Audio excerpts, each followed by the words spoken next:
오늘 8월 18일 목요일 아침 말씀 묵상 교티를 합니다. 하나님께서 유다 백성들뿐만 아니라 나 같은 이방인들에게도 내 영, 성령을 부어주시겠다고 약속하셨습니다.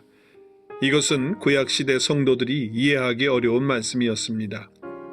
구약에는 성령님이 아주 특별한 사람들에게만 임하여 일시적으로 능력을 주시거나 예언의 말씀을 주시곤 했기 때문입니다. 그런데 신약시대를 살고 있는 주 안에 있는 자들 모두에게 성령님을 넘치도록 부어주십니다. 이것이 오순절 성령 강림 이후에 살고 있는 자들에게 주어진 축복인 것입니다. 그래서 자녀들, 늙은이들, 젊은이들, 남종, 여종 할 것 없이 주의 이름을 부르는 자들에게 구원을 주시고 성령님을 넘치도록 주시는 것입니다. 요엘 선지자의 예언이 오순절 날에 이루어져서 사도들과 성도들과 그리고 이방인들에게까지 성령님이 임했습니다. 이 사건은 그 시대에만 적용되는 것이 아니라 오늘날도 그대로 이루어지는 것입니다. 성령님은 인격을 가지신 하나님이신데 물처럼 기름처럼 부어주시겠다고 하는 것은 말씀과 은혜를 충만하게 채우셔서 하나님의 신성이 넘쳐나서 나타나도록 하시겠다는 것입니다. 성령님이 부어지면 자녀들이 장래일을 말할 것인데 여기 장래일은 점치는 것이 아니라 예언을 말하는데 예언은 하나님의 말씀이므로 예언하는 말씀 전하는 사람은 사람들을 세워주고 격려해주고 위로의 말을 해주는 것입니다. 늙은이는 꿈을 꾸며 소망을 갖는다는 것입니다. 은퇴하여 꿈을 잃어버린 노인들이 새로이 시작합니다.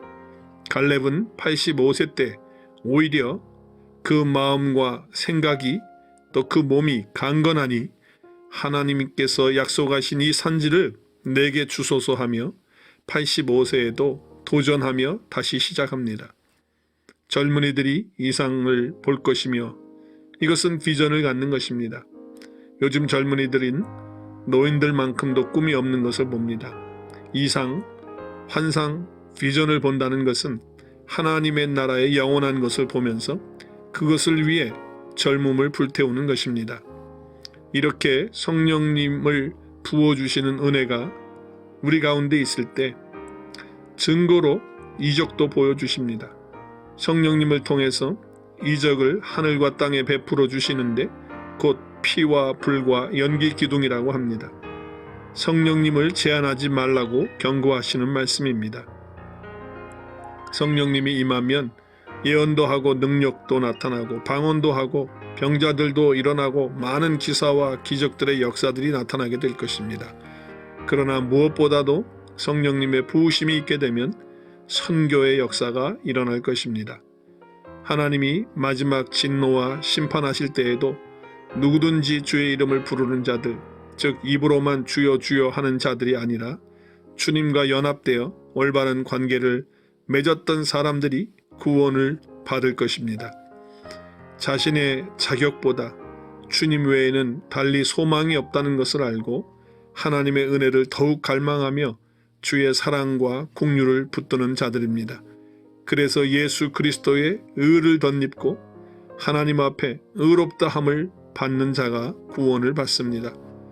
내 주변에 주의 이름을 부르며 은혜의 복음을 믿고 붙들고 예수님의 의를 받아야 할 자들이 하루속히 주의 이름을 부르고 하나님의 은혜 앞으로 나오도록 더욱 기도하겠습니다.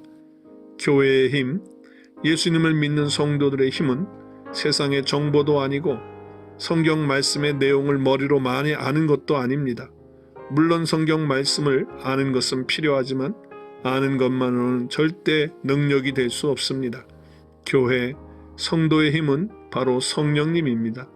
성령님은 시대를 초월하여 변함이 없으십니다. 이 세상의 힘은 시대마다 끊임없이 바뀌며 변화하지만 성령님은 하나님이 주신 능력입니다.